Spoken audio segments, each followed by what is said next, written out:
This video goes over the criteria for applying to the CPP Agency Mentorship Program. Application to C.A.M.P requires two main things. The first is the nomination of the team by a CPP trainer who has either been a part of their training or who is able to view their work. The second is a robust CPP supervisory team within the agency. Typically, we want a minimum of 3 supervisors in the agency who would become C.A.M.P apprentice trainers.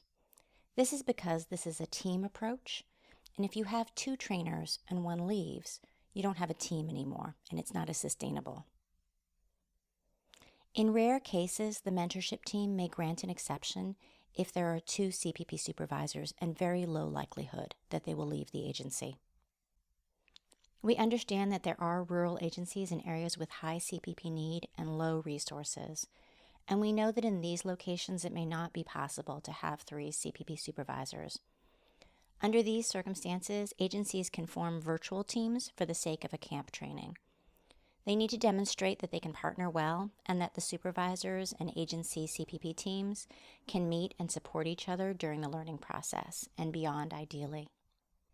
Beyond the criteria for the team, we need to ensure that each agency team member, each prospective C.A.M.P apprentice trainer, has demonstrated fidelity and competence in conducting CPP. So in other words, that they could be certified in the model. If there are supervisors who still need to grow significantly in terms of their CPP competencies, it would be important that they get additional support prior to beginning to train others.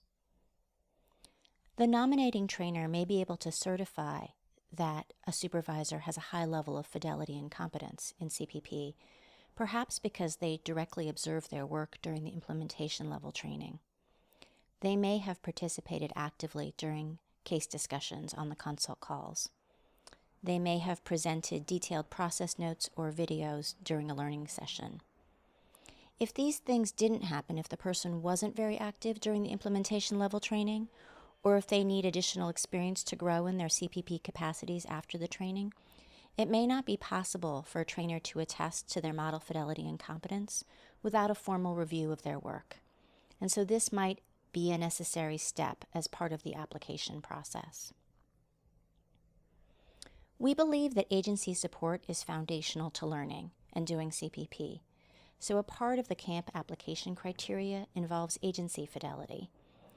This means that there is evidence that CPP procedures can be conducted within the agency to fidelity, that the agency provides time for weekly reflective CPP supervision for staff who are learning the model, and that senior leaders can commit to the training components of the C.A.M.P model. In addition, it's important that the agency can demonstrate a low turnover rate of staff members in general, and CPP staff members in particular. We understand that particularly in community mental health settings, staff turnover is common. It often occurs because people move out of the area or because people are able to get positions with better salaries. The C.A.M.P model was developed to plan for some staff turnover. However, if the turnover rates are very high, or if they're due to agency-related factors, this may jeopardize the sustainability of CPP.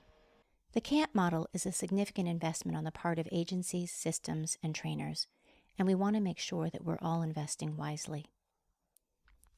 In addition to the readiness of the staff and the agency, there are other factors that may influence our ability to conduct a C.A.M.P training in your area or with your agency. First and foremost, we have limited capacity to carry out this intensive training. Prior to applying for funding for a C.A.M.P training, please ensure that there is a mentorship team that can commit to partnering with you and that you have letters of commitment, a scope of work, and a specified timeline.